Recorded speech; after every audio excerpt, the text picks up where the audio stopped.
ছেলে আমার বড় হবে, মাকে বলতো সে কথা, হবে মানুষের মতো মানুষ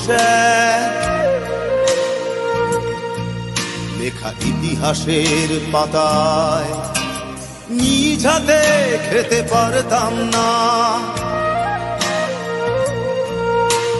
বাবা বলতো, ও খোকা, যখন আমি থাকবো না, কি করবি রে বোকা, এ তো রক্তের সাথে রক্তের টান, স্বার্থের অনেক ঊর্ধ্বে। হঠাৎ অজানা ঝড়ে তোমায় হারালাম, মাথায় আকাশ ভেঙে পড়লো। বাবা কতদিন কতদিন দেখি না তোমায়,